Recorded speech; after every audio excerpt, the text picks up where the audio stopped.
Donc bonjour, bienvenue à toutes et à tous. Nous vous proposons aujourd'hui une rencontre virtuelle FLE, animée par Amandine Quetel et intitulée Apprendre à apprendre, les stratégies des collections des éditions Maison des Langues.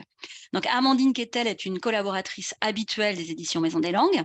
Elle a été enseignante FLE et coordinatrice pédagogique dans plusieurs alliances françaises et instituts français, et ceci en Espagne, au Mexique, à Sainte-Lucie, avant de devenir formatrice de formateurs. Elle a suivi des études supérieures de langue étrangère, puis elle s'est spécialisée dans l'ingénierie pédagogique avec un master FLE à l'Université de Nantes. Et depuis 2017, elle est formatrice de formateurs et dispense des formations sur des thèmes variés à destination des enseignants de français à travers le monde. Elle est aussi co-autrice des collections à la une, des filles et aussi des Globetrotters, donc aux éditions Maison des Langues. Bienvenue Amandine, merci encore d'avoir accepté d'intervenir pour nous aujourd'hui. Je vous laisse en sa compagnie et on se retrouve donc environ dans 50 minutes pour un temps d'échange. À tout à l'heure. Bonjour, merci Séverine. Alors, je vais partager mon écran. Hop. Bonjour à tout le monde. Je suis super contente de voir qu'il y a vous êtes nombreux en fait à être ici. Et dans la liste des personnes, j'ai reconnu plusieurs personnes qui sont des habitués des rencontres virtuelles ou des personnes qu'on a pu avoir l'occasion de rencontrer à d'autres moments. Donc, je suis contente, je me sens en famille finalement. C'est formidable. Alors voilà, notre objectif aujourd'hui, ça va être de voir un petit peu comment est-ce qu'on peut donner à nos élèves des stratégies pour apprendre, et parce qu'il faut d'abord apprendre à apprendre en fait.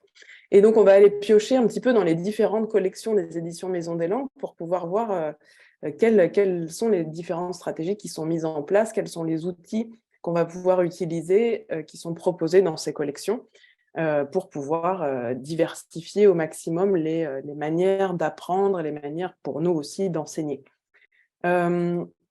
Alors, je vous propose déjà, avant de rentrer dans le vif du sujet, de réfléchir un petit peu à la situation de classe habituelle. Dans une classe, normalement, on a un enseignant dont la mission est d'enseigner. Jusque-là, c'est assez facile. Et de l'autre côté, on a un apprenant dont la mission est, vous avez suivi, d'apprendre. D'accord ? Donc, nous, en tant qu'enseignants, qu'est-ce qu'on va devoir faire ? On va devoir enseigner notamment la langue, la culture, etc., etc. On a plein de choses qu'on doit transmettre à nos élèves, qu'on doit essayer de passer.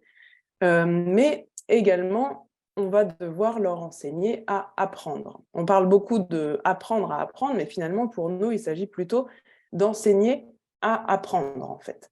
Parce que nous, en tant qu'enseignants, en général, on a reçu une formation pour pouvoir savoir comment enseigner, comment organiser un cours, comment organiser un parcours d'apprentissage, une progression, transmettre les savoirs, etc., remédier à des lacunes qui pourraient exister, etc., etc., etc. On est formé. Ou alors on a appris sur le tas et on s'est formé, on s'est auto-formé. En revanche, les apprenants, en général, on considère que, surtout pour les enfants, en fait, ils vont à l'école et ils doivent connaître leur métier d'apprenant. C'est un petit peu ça. Bon, bien sûr, on leur donne un peu des techniques, etc. Mais peut-être que parfois, on oublie un peu que apprendre, c'est aussi un métier. Être apprenant, c'est un métier.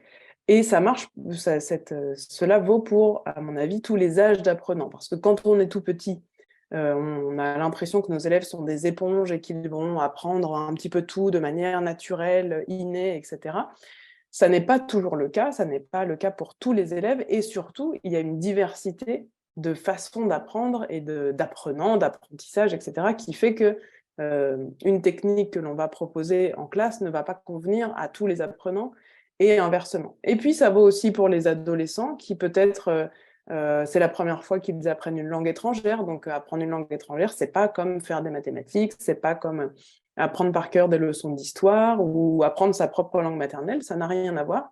Donc, il faut aussi apprendre à apprendre une langue étrangère. Parce que c'est quand même quelque chose de particulier, c'est un exercice particulier. Et puis, quand on a des élèves adultes qui peut-être reprennent des études longtemps après avoir été enfants, écoliers, etc., peut-être qu'on a, alors il y a différents cas de figure, mais peut-être qu'on a oublié ce que c'était que d'apprendre, Peut-être qu'on n'a jamais appris ce que c'était que d'apprendre parce qu'on n'a pas forcément eu l'occasion d'avoir un parcours scolaire très complet, ou peut-être simplement que la manière dont on a appris n'est plus forcément la manière dont on apprend une langue aujourd'hui. Ça vaut beaucoup pour nos élèves adultes qui ont parfois appris d'autres langues étrangères ou déjà un petit peu de français dans une méthode très traditionnelle où on leur demandait d'apprendre des choses par cœur, par exemple, et de répéter, écouter, répéter, et qu'aujourd'hui, on ne fait plus ou on fait beaucoup moins. Donc, à nous aussi, enseignants, de transmettre ces nouvelles techniques et expliquer parfois de manière explicite comment est-ce qu'on apprend et qu'est-ce qu'on va faire en tant qu'enseignant et donc qu'est-ce qu'on attend de nos élèves qu'ils fassent. Voilà, je trouve que cette petite introduction est nécessaire pour se remettre un petit peu, prendre un petit peu de recul sur nos pratiques de tous les jours, parce que quand on est dans le quotidien du prof, parfois on oublie, on est comme sur les rails de l'année. En plus là, alors pour ceux qui sont dans l'hémisphère nord, on approche de la fin de l'année scolaire, donc on est vraiment sur la dernière ligne droite des examens, des révisions, de clôturer les programmes, etc. Parfois on n'a plus du tout le temps de réfléchir à tout ça, et puis on a l'impression que ça y est, on connaît nos élèves, etc. Or, je pense qu'il est important de réfléchir un petit peu à différentes stratégies d'apprentissage que l'on va pouvoir transmettre aux élèves. Donc, ça va être notre rôle aussi, en plus de tous les autres, d'enseigner à apprendre. Donc, ça veut dire quoi? Ça veut dire enseigner, par exemple, à prendre les bonnes habitudes d'apprentissage pour, par exemple, prendre un bon rythme. Quand on apprend une langue, c'est nécessaire de faire un petit peu de choses chaque jour, idéalement, pour ne pas faire seulement... C'est comme apprendre un instrument de musique ou pratiquer un sport. Si on fait seulement une fois par semaine, par exemple, moi, je me suis remise à faire de la guitare depuis une année, enfin, depuis cette année scolaire. Si je n'en fais pas tous les jours, clairement, si je vais à mon cours de guitare sans m'être entraînée, ça ne fonctionne pas. Je n'ai pas progressé, je n'ai pas appris grand-chose. C'est la même chose pour une langue. Il faut être un petit peu en situation d'être en contact avec la langue, de manipuler la langue, d'essayer de parler, d'écrire, etc. tous les jours. Donc, ça fait partie, par exemple, des bonnes habitudes que l'on va pouvoir essayer de transmettre à nos élèves. Dans les bonnes habitudes, il y a aussi, par exemple, bien organiser son matériel, bien organiser son cahier, si on utilise un cahier, ou bien organiser d'autres matériels que l'on peut avoir sur l'ordinateur. Par exemple, si on fait des cours en ligne, avoir un dossier qui est organisé par catégorie, etc. Ça facilite aussi beaucoup les choses. Dans la même chose d'organiser son travail, on va aussi... donc là, c'était les bonnes habitudes par rapport au rythme, mais organiser son travail, c'est aussi essayer d'avoir une vision globale de ce que l'on veut faire, de ce que l'on veut que notre apprenant fasse, c'est-à-dire pas forcément faire que des exercices à trous, parce que ça, c'est quelque chose, entre guillemets, d'assez facile à faire à la maison. On remplit son petit exercice sans réfléchir le plus rapidement possible, mais voilà, on va pouvoir peut-être mettre en place d'autres choses pour organiser au mieux son travail. Il faut aussi, bien sûr, donner des techniques à nos élèves pour qu'ils sachent apprendre, qu'ils sachent comment mémoriser quelque chose, qu'ils sachent comment réunir des informations, organiser les informations, comment apprendre une règle de grammaire. Est-ce que c'est nécessaire, par exemple, d'apprendre la règle par cœur, de savoir réciter la règle? Bon, peut-être qu'aujourd'hui, ça n'est pas forcément la meilleure technique. Donc, comment ils vont pouvoir apprendre? On va essayer de voir différentes techniques qui sont proposées dans les collections.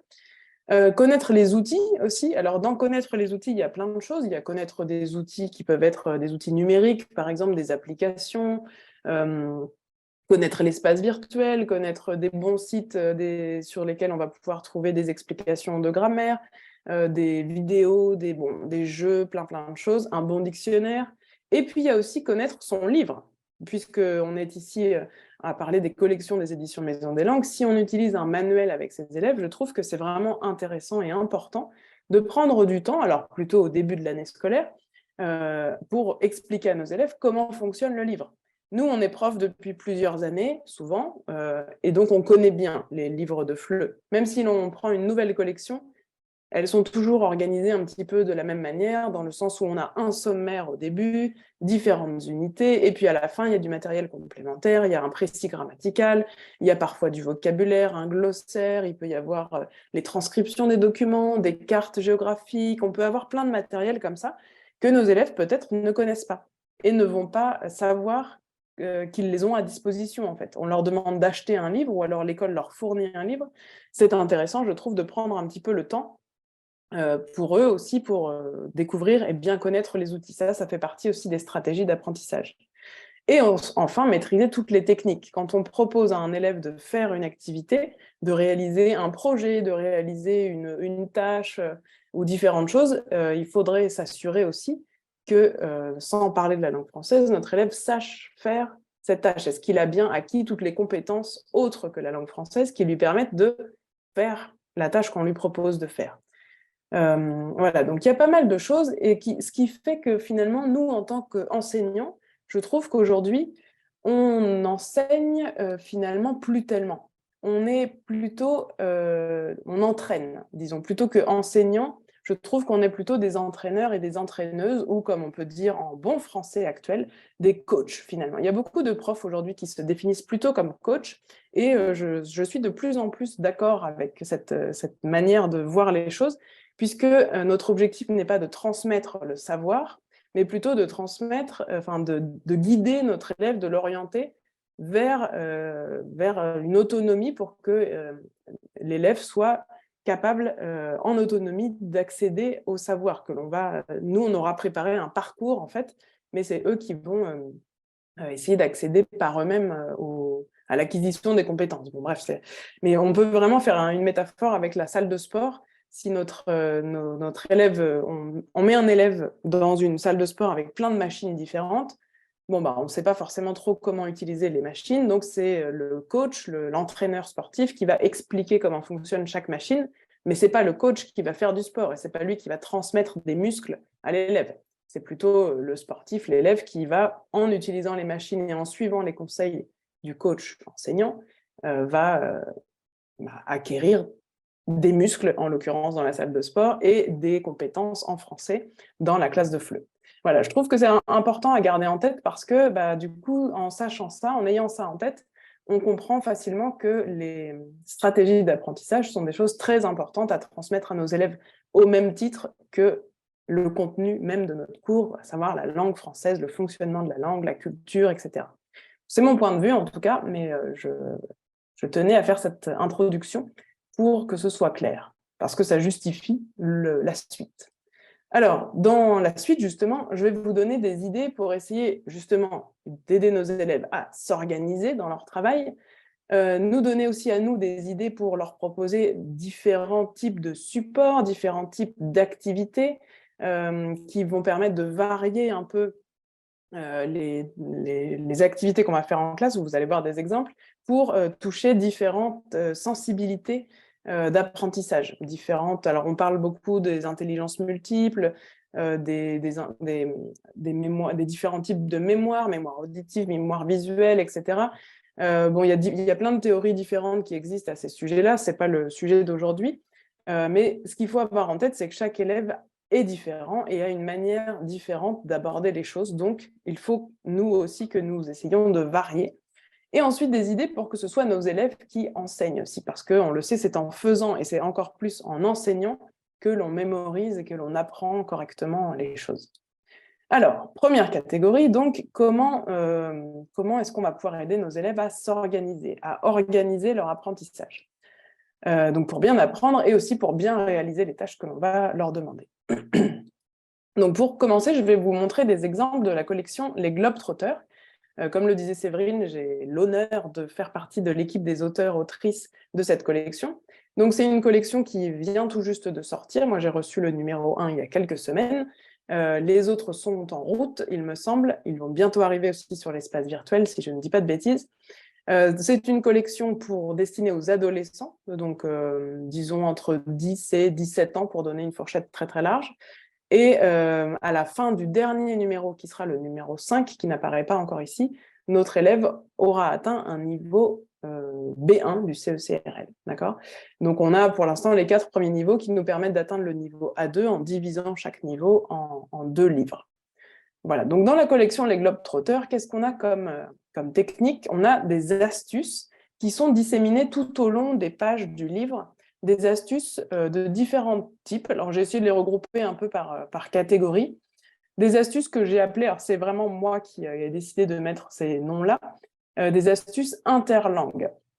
L'objectif, et c'est fortement recommandé par le CECR justement, c'est que nos élèves profitent aussi des autres connaissances qu'ils ont dans d'autres langues, puisqu'en général, c'est rare quand même que le français soit la première langue étrangère apprise. Aujourd'hui, c'est souvent d'abord l'anglais. Alors bien sûr, ça dépend des pays dans lesquels vous exercez, mais c'est souvent d'abord l'anglais. Donc ça veut dire que nos élèves ont déjà appris une langue étrangère, souvent.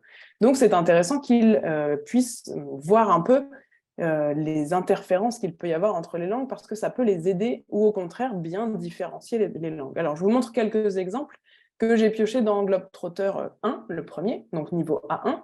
On leur propose par exemple de comparer avec leur langue. Compare avec ta langue et avec d'autres langues que tu connais. Comment est-ce qu'on dit « a » comme « amour » dans ta langue? Parce que nous, en français, on a souvent tendance, lorsqu'on épelle quelque chose, à donner des prénoms ou des mots, en fait. Quand on veut, par téléphone, par exemple, épeler un mot, on va dire B comme Bernard, C comme Charlie, ou voilà, des choses comme ça. Dans d'autres pays, on donne des noms de villes, dans d'autres pays, on donne je sais pas, peut-être des fruits, des légumes, etc. Donc voilà, on leur permet un petit peu de réfléchir à d'autres langues. Une autre astuce, je ne vais pas forcément toutes les lire, vous allez en retrouver de toute façon dans toutes les unités. Pense à des mots que tu connais dans d'autres langues, et qui contiennent ces différents sons. Donc on a le U ou le E comme en anglais best, enfin le E plutôt ouvert. Ou rappelle-toi que beaucoup de mots sont transparents, donc tu peux t'aider de ta propre langue ou d'autres langues que tu connais pour comprendre le sens des mots, etc. etc. Donc on va les aider un peu, parce que pour nous ça paraît naturel, mais pour les élèves qui débutent dans l'apprentissage d'une langue, voilà, on peut essayer de les aider un petit peu avec ces différentes astuces. On a aussi des astuces qui les invitent à s'appuyer sur des connaissances qu'ils auraient déjà. Par exemple, le contexte de communication peut t'aider à comprendre le sens des nouveaux mots. Donc lorsqu'on va écouter un audio, par exemple, ou regarder une vidéo, etc., on va essayer de s'appuyer aussi sur le contexte, parce que ce sont des choses que les élèves peuvent déjà connaître, que ce soit en français ou dans une autre langue. Et donc, au lieu d'aborder un document en ayant peur de ce qu'ils vont lire ou écrire, ou plutôt, pardon, lire ou écouter, ils vont pouvoir déjà se préparer. Leur proposer aussi de faire une écoute sélective. C'est la deuxième petite astuce qui s'affiche ici. Une écoute sélective pour chercher des informations précises. Donc, s'habituer à ne pas forcément tout comprendre, mais à chercher les informations qui nous intéressent. Et une troisième catégorie qui va être justement d'organiser un peu ses connaissances, d'apprendre à organiser et son travail et les connaissances. On a ici, par exemple, pour mémoriser le lexique, associer les mots avec des images. Donc, si nos élèves savent dessiner, leur proposer d'illustrer plutôt que de traduire dans leur cahier, etc. Et deuxième astuce, on apprend mieux le vocabulaire quand il nous concerne. Donc, par exemple, faire une liste de nos vêtements préférés ou des vêtements que l'on met le plus souvent pour pouvoir mémoriser, parce qu'on sait que c'est le vocabulaire dont on va avoir besoin. Donc voilà, personnaliser un peu son apprentissage en fonction de ce que l'on aime, de ce qui nous concerne directement. Ça vaut aussi pour le vocabulaire de la famille, par exemple, ou des sports. Si on demande à nos élèves de mémoriser quelques noms de sports, autant que ce soit les noms de sports qu'eux pratiquent, par exemple, ou apprécient, puisque ce sont les mots dont ils vont avoir besoin lorsqu'ils vont se présenter, parler de leur goût, etc. Voilà, donc ces petites astuces de Globetrotter sont vraiment pratiques et je trouve nous donnent aussi, à nous enseignants, des idées pour pouvoir donner quelques conseils à nos élèves. Donc l'intérêt, c'est de leur faire remarquer, en fait, lorsqu'on est sur cette page de livre, essayer de leur faire remarquer et de lire avec eux ces petites astuces pour qu'ils prennent l'habitude de regarder ce petit encadré gris à côté duquel ils pourraient passer si on ne met pas le doigt dessus au départ. Dans la collection Défis, qui là s'adresse plutôt à des grands adolescents ou des adultes directement, des étudiants d'université, des adultes, etc., pourquoi pas des lycéens aussi, on retrouve là des stratégies encore plus complètes. Donc dans les niveaux 1, 2 et 3 que je vous ai montré juste dans la diapositive d'avant, donc du A1 au B1, ces stratégies se trouvent à la fin du livre. C'est pour ça que je vous disais que c'est important de montrer à nos élèves comment fonctionnent ces livres. En fait, au fur et à mesure des unités, on retrouve des petits symboles que si on ne sait pas, on pense que c'est juste un petit dessin. Et en réalité, ces symboles ont une vraie signification, qui est qu'elles font un renvoi justement à ces stratégies. L'idée est de donner à nos élèves des méthodes, des stratégies pour pouvoir bien aborder les documents en termes de compréhension. Donc, dans les niveaux A1, A2 et B1, on travaille beaucoup surtout la compréhension, donc la lecture et les stratégies d'écoute. Donc, il y a des stratégies avant de lire, pour pouvoir se préparer avant de plonger directement dans le document, des stratégies d'écoute, justement, avec vraiment différentes catégories sur les pistes audio et sur les vidéos, et des stratégies pendant la lecture aussi. Voilà, donc c'est des choses que vous allez retrouver dans le livre et qui sont, au fur et à mesure des unités, repérables par un petit symbole qui vous renvoie ensuite au memento de toutes les stratégies de lecture ou d'écoute. Voilà, donc si vous nous utilisez Défi et vous n'avez jamais regardé ces pages parce qu'elles sont toutes à la fin, je vous invite vraiment à regarder parce que ça peut vous donner des bonnes idées aussi pour guider vos élèves qui parfois pourraient être un peu effrayés par un gros texte. Voilà, ce sont des choses qui arrivent, on le sait, donc leur proposer des stratégies. Dans les niveaux toujours de défis B2 et C1, là on a une autre catégorie d'aide à l'apprentissage qui est plutôt de la méthodologie. Donc, c'est de la méthodologie pour apprendre à faire des activités précises. Par exemple, on va avoir toute une explication sur comment réaliser une carte mentale dans Défi 5, parce qu'on va demander à nos élèves de réaliser une carte mentale. Alors, je vous ai mis un extrait, une capture d'écran de la page. Vous ne pouvez pas lire, moi non plus d'ailleurs. C'est simplement pour vous inviter à regarder. Donc ça se trouve à la fin des unités, de chaque unité. Donc, dans Défi 5, il y a 12 unités. Donc, vous avez 12 double page complète de méthodologie pour apprendre à faire des choses comme ça.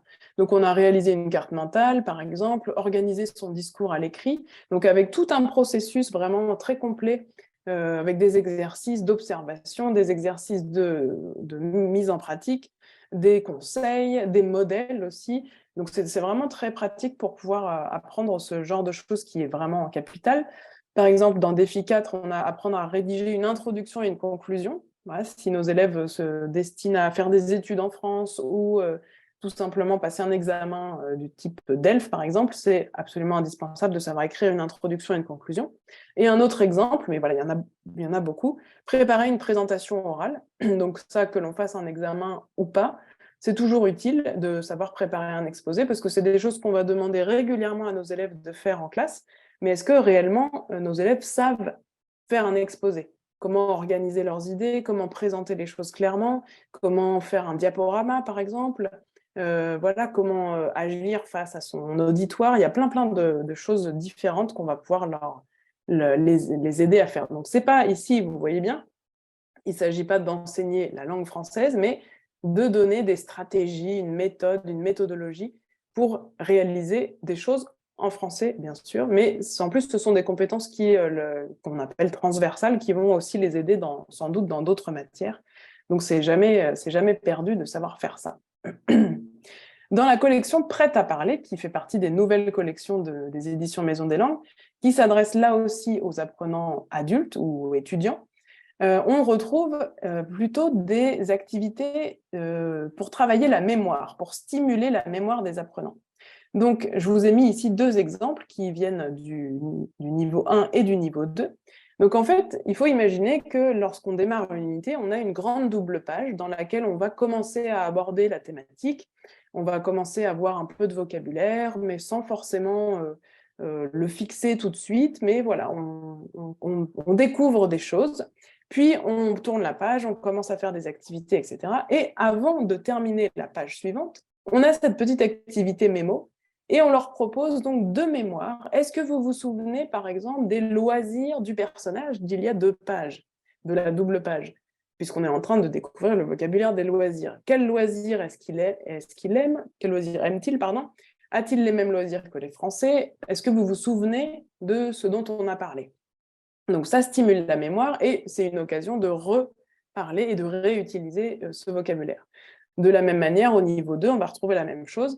À 2, donc sans regarder, décrivez une des photos de la première double page et le camarade va essayer de deviner de quel lieu il s'agit. Donc, on fait un travail de mémoire parce qu'on ne peut pas rouvrir la page.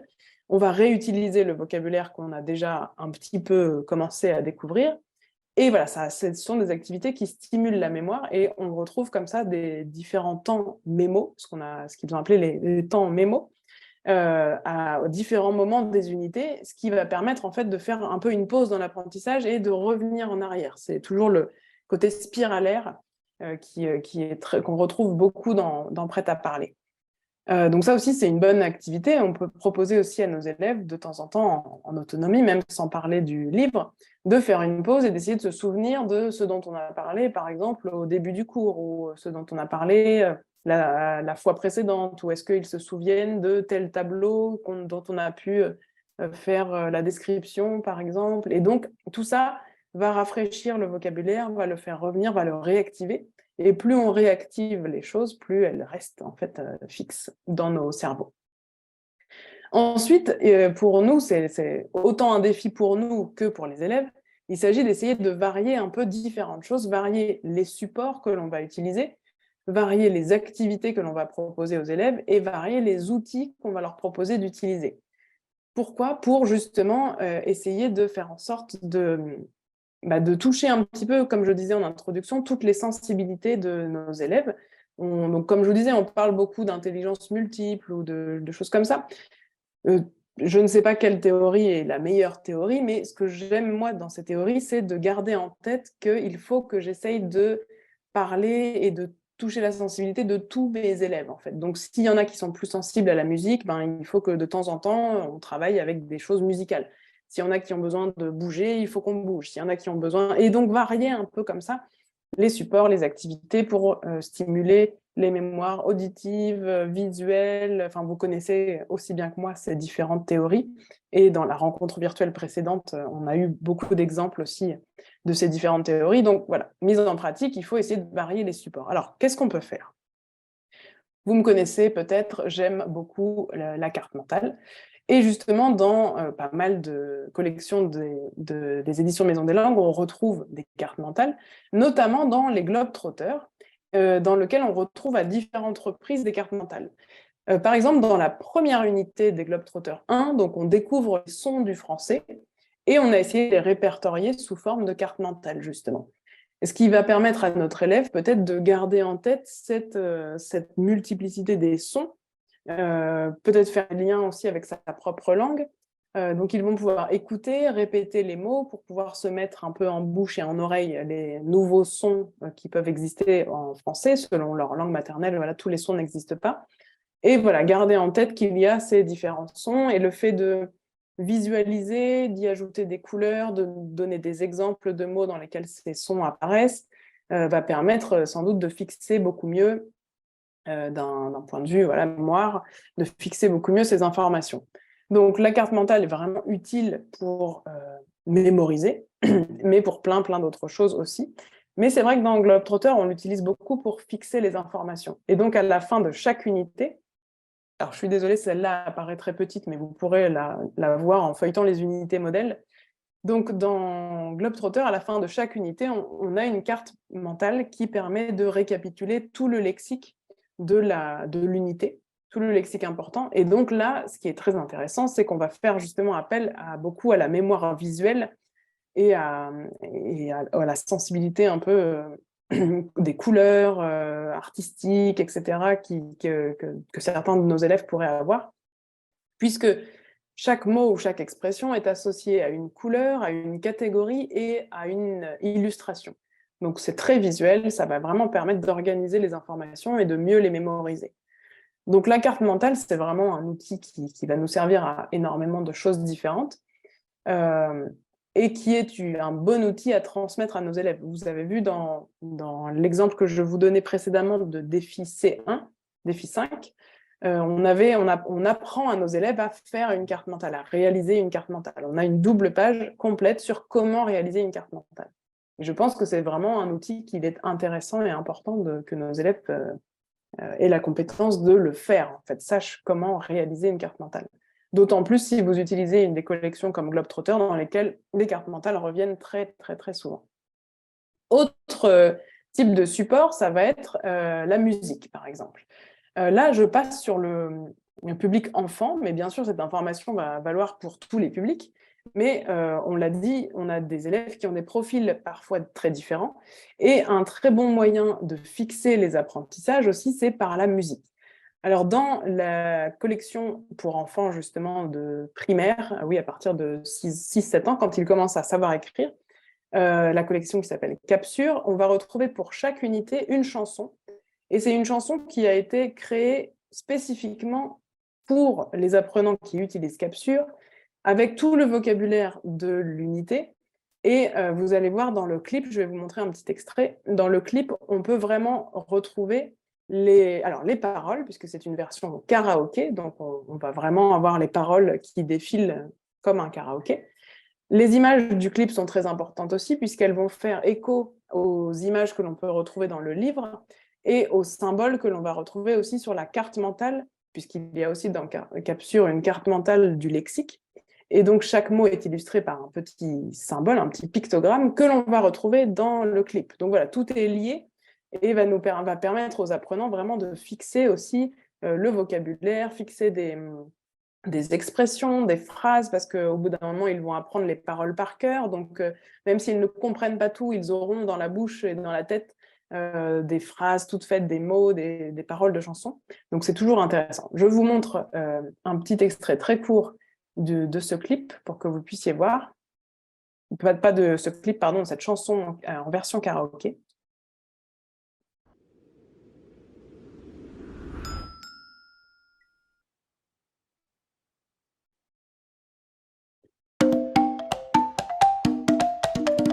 En été, j'achète des fruits sucrés. En été, j'achète des fruits sucrés. Au marché de Tambacounda, au marché de Tambacounda, au marché de Tambacounda, au marché de Tambacounda. En automne, j'achète des bonnes pommes. En automne, j'achète des bonnes Pomme. Voilà, il nous manquait le mot pomme. Et donc, vous voyez qu'au centre de la vidéo, on a toujours ce petit rond qui apparaît avec l'image. C'est l'image que l'on va retrouver justement dans le livre avec, pour mémoriser le mot pomme, par exemple, ou le mot fruit, etc. Donc ça va vraiment aider nos élèves à mémoriser. Ces chansons sont sont vraiment très chouettes, sont très entraînantes, très, bien sûr, répétitives, parce que c'est l'objectif. Ça fonctionne vraiment très bien avec les enfants, et le fait d'avoir cette version karaoké, sur l'espace virtuel, vous avez accès à la version karaoké telle que je vous ai montré. Et il me semble, j'espère ne pas dire de bêtises, mais je crois l'avoir fait déjà, que l'on peut aussi avoir la version seulement instrumentale avec les paroles, comme un vrai karaoké, et donc chanter sans la chanteuse, avec toute la classe, etc. Donc ça fonctionne très bien. Dans les différentes activités qu'on va pouvoir proposer aussi à nos élèves pour essayer de varier un peu les choses que l'on fait en classe, et surtout varier les compétences mises en place et donc les types d'intelligence ou les types de mémoire, etc., que l'on va pouvoir faire, ce sont les projets. Dans toutes les collections, là je vous ai mis des exemples de captures, des globetrotters, de défis, on va retrouver des exemples de projets à chaque fin d'unité. Donc avec les enfants, dans la collection de captures, on a des missions bricolo, où nos élèves vont manipuler, vont fabriquer des choses en groupe, fabriquer des objets, fabriquer des choses avec du matériel, coller, dessiner, bricoler, etc. Et donc tout ça pour faire quelque chose en français pendant qu'on bricole, bien sûr, mais aussi ensuite, ils construisent quelque chose qu'ils vont utiliser. Donc là, par exemple, l'exemple que je vous propose, c'est qu'ils vont créer une petite maquette d'une ville, mais de manière assez simple, avec des gobelets en carton et des grandes feuilles cartonnées. Ils vont créer comme une maquette d'une ville et ensuite prendre la peluche Gaston, s'ils l'ont, ou n'importe quel personnage, et lui faire faire un itinéraire dans ce plan en 3D de la ville. Et donc, il y a un élève qui va donner des indications et l'autre qui va suivre dans son parcours. Donc, ce qui est intéressant, c'est que nos élèves vont créer eux-mêmes leur parcours, la ville, ils vont manipuler, ils vont prendre des décisions, ils vont s'approprier cette ville fictive et ensuite utiliser le français pour naviguer dans cette ville. Donc voilà, le fait d'agir, de bricoler, d'utiliser ses mains, etc., c'est toujours important. Alors pour les enfants, c'est sûr, mais pour les ados et les adultes aussi, ça pourrait tout à fait marcher. Dans un autre exemple que j'ai pris dans les Globetrotters 4, donc là on est à la fin du niveau A2, on a parlé du sport, de la santé, du corps, de l'alimentation, de pas mal de choses. Et donc, on propose comme projet final de créer un programme un programme pour une journée sportive dans notre classe. Donc, choisir une activité sportive, faire la liste du matériel dont ils ont besoin, créer un programme avec les étirements, les échauffements, etc. Et ensuite, chaque groupe va pouvoir proposer son programme à la classe et éventuellement, ça n'est pas précisé ici, mais l'idée, ça va pourquoi pas, être de faire ce programme, de faire quelques activités sportives en classe avec un élève qui pourrait être le coach sportif, justement, on en parlait tout à l'heure. Ça peut être intéressant. Et dans défi, on a toujours à la fin des unités, justement, on lance un défi aux élèves. Il y a d'ailleurs un défi dans le livre et un défi complémentaire sur l'espace virtuel, un défi numérique, donc dans lequel ils vont pouvoir créer aussi quelque chose. Et en général, ce sont des créations en groupe, donc ça permet aussi de travailler un peu l'intelligence collective, de pouvoir mettre des stratégies aussi d'apprentissage en groupe en place. Voilà, donc je ne vous donne pas forcément l'exemple, mais dans chaque unité, vous allez retrouver des défis qui sont finalement notre fameuse tâche finale de notre unité pédagogique. Dans Prêt à parler, l'autre manuel pour les adultes, on a des choses un tout petit peu différentes qui vont être des présentations. Et c'est là où notre élève va pouvoir un peu prendre le rôle du professeur aussi, puisque c'est lui qui va pouvoir enseigner à son tour. Alors, pas enseigner la langue nécessairement, mais faire un exposé pour présenter des informations différentes. Alors, je vous ai mis ici 2 exemples tirés de Prêt à parler 1, donc niveau A1, on est dans les débutants. Et on parle de différentes montagnes au fur et à mesure d'une unité. Donc, pourquoi pas choisir une montagne, faire des recherches et présenter une de ces montagnes ici à la classe. Donc voilà, ça oblige à chercher des informations, à réfléchir à comment on va les présenter et à prendre la parole en continu dans la classe, qui n'est pas toujours... on travaille beaucoup l'interaction orale, mais parfois on oublie de travailler la présentation orale en continu, qui est aussi nécessaire. Et un autre exemple, en petit groupe, présentez votre ville en quelques chiffres. Donc ici, il s'agit de donner des chiffres. Donc ça va nous faire retravailler les numéros, etc. Donc voilà, il y en a des présentations qui sont pas des projets aussi complexes que dans Défi ou les autres. Alors complexes dans le sens où il faut mettre en place plusieurs choses. Ici, ce sont des présentations, donc c'est un petit peu différent, mais tout aussi utile. Et donc voilà, l'idée, c'est vraiment de pouvoir varier, de faire des projets, de proposer aux élèves de faire des présentations, d'utiliser la chanson, d'utiliser les cartes mentales, d'utiliser bien sûr les jeux, etc. On a plein d'exemples qui pourraient compléter ça.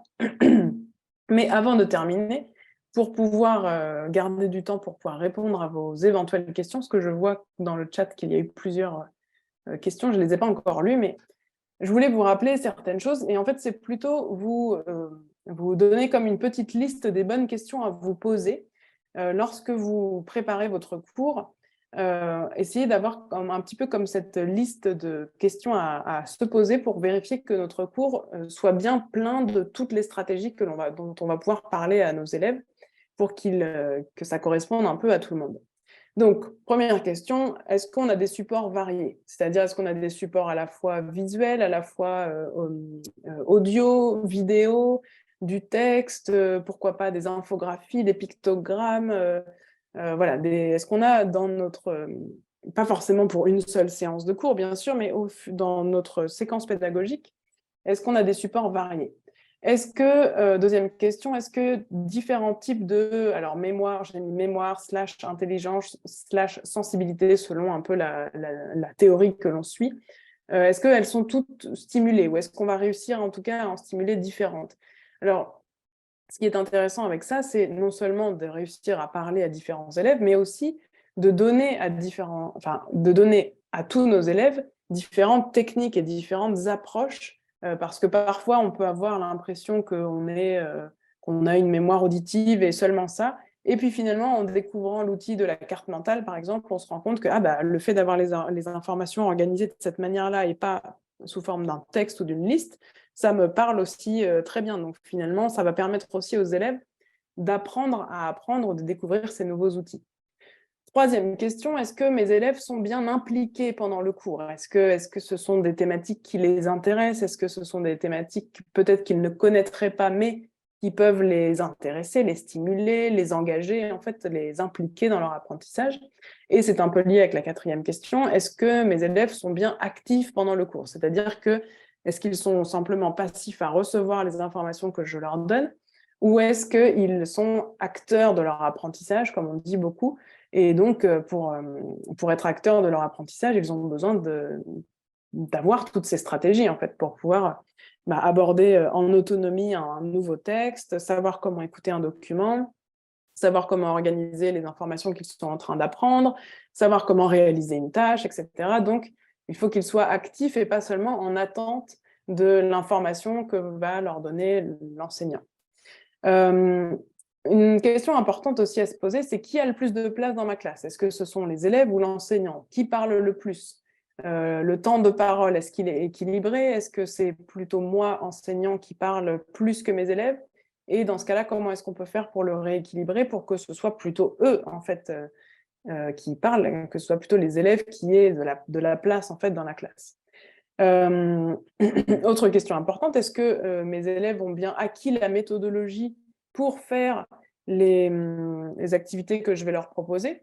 Non seulement, bien sûr, les outils linguistiques, etc., mais aussi la manière de faire. Est-ce qu'ils sont capables de réaliser, si je leur demande de réaliser un exposé justement en français, est-ce qu'ils ont les outils? Est-ce qu'ils savent comment s'exprimer à l'oral en continu? Est-ce qu'ils savent comment organiser les informations, comment organiser leur discours? Si je leur demande de faire un débat, est-ce qu'ils savent comment est-ce qu'on fait un débat, que ce soit en français ou dans une autre langue? Voilà, donc est-ce que la méthodologie est claire et acquise dans leur tête? Quel que soit leur âge, hein, là je donne beaucoup d'exemples qui correspondent plutôt à des ados ou des adultes, mais ça va être la même chose avec les enfants. Et enfin, est-ce que je leur ai bien donné tous les conseils que je pouvais leur donner, ou est-ce que j'ai bien prévu de leur donner tous les conseils que je pourrais leur donner au fur et à mesure de ma séquence pédagogique? C'est-à-dire, donc là, je pense beaucoup aux petites astuces et stratégies d'apprentissage, enfin, les astuces de Globetrotter et les stratégies d'écoute, les stratégies de lecture, etc., que l'on peut retrouver dans Défi, par exemple. Est-ce que j'ai bien en tête tous les conseils que je vais pouvoir leur donner pour que l'apprentissage se passe de la meilleure manière possible? Voilà, donc c'est un peu la petite liste que je vous conseille d'avoir en tête, ou écrite d'ailleurs, lorsque vous préparez votre cours, votre séquence pédagogique complète, pour voir si on peut répondre correctement à toutes ces questions. Ça veut dire que visiblement, on va réussir à leur transmettre les bonnes stratégies d'apprentissage et des stratégies qui correspondent à différents profils d'élèves, donc ce qui va être intéressant. Je pense que j'en ai terminé pour moi, voilà. Je vais laisser la parole à Séverine qui avait peut-être des informations à vous donner et j'écoute s'il y a des nouvelles questions. Alors, si tu veux, merci beaucoup Amandine. Si tu veux, on a eu finalement les questions qui nous ont été partagées par chat. Donc notamment, Anne-Séverine qui signalait, voilà, le coaching de l'enseignant est-il adapté à des adultes n'ayant pas été scolarisés auparavant? Donc voilà, hein, tu viens de démontrer que c'est une démarche, qu'on peut appliquer des stratégies pour tous les âges. C'est d'ailleurs ce qu'on a fait dans toutes nos méthodes pour enfants, ados, adultes.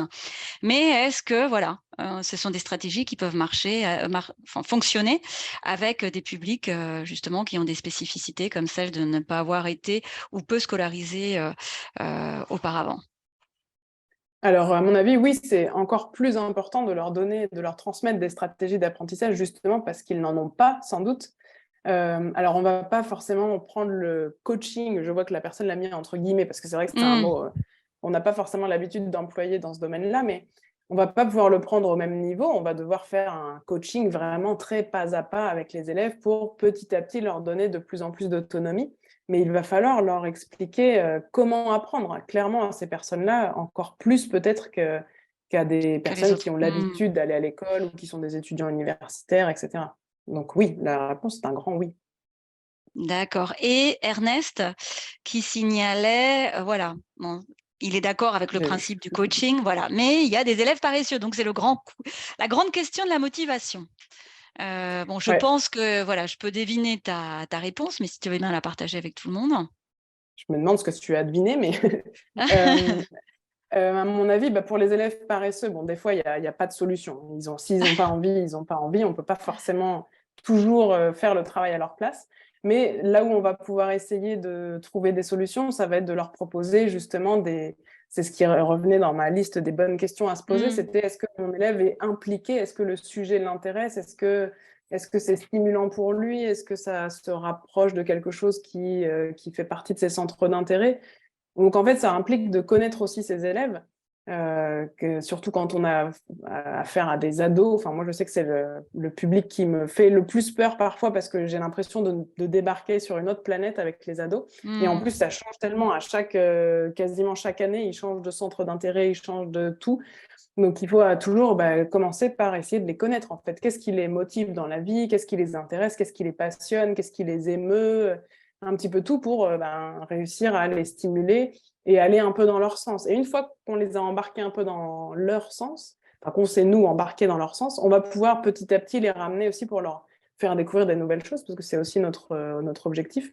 Mais et voilà, c'est pas forcément évident de motiver ceux qui sont pas motivés, en fait. C'est la même chose au gymnase. Si on n'a pas envie de soulever des poids, comme c'était ma métaphore du début, on aura beau avoir un super coach, si on n'a pas envie, on n'a pas envie. Mais bon, il est vrai que plus tu proposes des thèmes en accord avec ce qu'ils vivent, avec leurs expériences par rapport auxquelles ils ont des choses à dire, en fait, mieux déjà c'est quand même mettre un point de ton côté, quoi. D'avoir une base quand même D'où de l'importance aussi discussion. de varier le type d'activité qu'on va faire, parce que peut-être que cet élève paresseux qu'on n'arrive jamais à motiver, tout d'un coup, le fait de faire de la musique, une chanson ou quelque chose comme ça, sport, tout d'un ou coup, de il va cuisine, de musique. C'est ça, donc essayer de toucher un peu différentes choses. En fait, il faut connaître tous les talents cachés de nos élèves, non? C'est Parce qu'ils ça. en ont. Ils en ont forcément. Voilà, ils en ont. Alors, une question de Patricia, c'est pas vraiment... Oui, c'est une question parce que entre les participants à cette rencontre virtuelle, comme tu l'as dit, il y a des habitués, puis il y a des fins connaisseurs de nos collections déjà. Patricia m'a posé une question, je pense que ça peut être intéressant pour les professeurs qui ont des élèves adultes, donc des élèves susceptibles d'utiliser des filles. Patricia voulait qu'on faire un parallèle entre les activités mémo et la fonction du panier lexique de défi. Alors, c'est vrai que c'est un peu la même démarche, mais moi, je lui ai dit que voilà, les activités mémo étaient des activités justement pour inviter l'élève à des moments précis du déroulement de l'unité didactique à remobiliser le lexique avant de réaliser un exercice ou une activité. Est-ce que tu aurais des choses à ajouter sur ce point? Oui, c'est vrai que c'est un petit peu pareil. C'est vrai que le principe est un petit peu le même au début, en tout cas. Mais le panier de lexique, c'est quelque chose de beaucoup plus complet parce qu'on va utiliser notre petit panier de lexique tout au long de l'unité, en fait. Et au bout d'un moment, on va vider le panier de lexique et poser sur la table tous les mots qu'on a pu récupérer et travailler vraiment le lexique d'un point de vue construction, co-construction, étymologie, groupe de la même famille, etc. J'ai plus d'exemples en tête exactement des activités, mais donc les activités mémo, c'est vrai qu'il y a un petit côté qui rappelle un peu le panier de lexique, parce que tout on dit, au fait, vous vous souvenez de ce qu'on a vu dans la première page, mais c'est pas forcément que du lexique. C'est vrai que les deux exemples que j'ai mis ici traitaient beaucoup du lexique, mais en fait, si vous feuilletez un peu tout le manuel, toutes les unités de prêt-à-parler, on n'est pas forcément que sur le lexique. Toujours c'est sur le plutôt lexique. Réutiliser, recommuniquer en général sur la thématique de 2 pages plus tôt, en fait. Plutôt. OK. Et on a aussi une question d'Anna Maria, qui indique que quelquefois elle laisse participer en langue maternelle, donc dans son cas en italien, elle laisse participer les élèves en langue maternelle, si le contenu de la leçon est difficile pour arriver ensemble au français. Est-ce que selon toi, ça marche ou pas? Est-ce que dans une approche justement de développement de stratégie, on peut passer par des explications en langue maternelle? C'est la grande question aussi, Alors, comme la grande ouais. question de la motivation, la grande question de la place de la langue maternelle dans un cours de FLE. Je pense qu'il y a pas de... en plus, moi, je suis vraiment personne pour vous dire oui, c'est bien ou non, c'est mal. Mais en tout cas, moi, ce que je fais dans mes classes, c'est que si je vois qu'il y a vraiment un énorme blocage et qu'on ne se comprend pas, ou que mes élèves ne comprennent pas quelque chose qui devrait être assez simple à comprendre, mais simplement le fait que je l'explique en français, qu'on le découvre en français, etc., bloque, ça peut arriver de traduire, d'expliquer quelque chose rapidement dans la langue maternelle des élèves. Alors déjà, il faut que tous les élèves parlent la même langue maternelle pour être sûr que tout le monde ait accès à la compréhension. Mais là, si c'est en Italie et qu'ils parlent tous italien, c'est pas un problème. Mais dans ces cas-là, oui, pourquoi pas réexpliquer quelque chose ou débloquer une situation en passant par la langue maternelle. Ce qui est important, c'est de ne pas rester bloqué, en fait, je crois surtout. Si on reste bloqué et que donc justement on peut démotiver les élèves parce qu'ils ne comprennent rien ou parce que vraiment il y a eu un point trop compliqué. En revanche, ça doit être à mon avis des moments un peu ponctuels, de juste j'ouvre une parenthèse pour qu'on débloque cette situation, je referme la parenthèse et on recommence en français. Parce que finalement, la classe de français, pour beaucoup de nos élèves, c'est le seul moment de leur vie quotidienne où ils sont en contact avec la langue, en fait, vraiment. Alors, sauf ceux qui sont dans un pays francophone, mais en Italie, par exemple, nos élèves n'ont pas l'occasion d'écouter du français très souvent. Donc, c'est le seul moment où ils peuvent un peu l'utiliser. Donc, ça peut, à mon avis, c'est oui, mais vraiment avec parcimonie pour débloquer des situations problématiques, quoi. D'accord. Bah, écoute, je crois que nous avons fait le tour des questions reçues pendant la séance. Merci beaucoup, Amandine. C'était très Merci à éclairant. Et vous. puis, je ne sais pas si tout le monde a encore comme moi la chanson du karaoké en tête. Voilà, c'est l'arme fatale Moi, ça fait de, 3 jours. de Capsure. Donc voilà, Comme merci quoi, ça beaucoup. fonctionne. Voilà.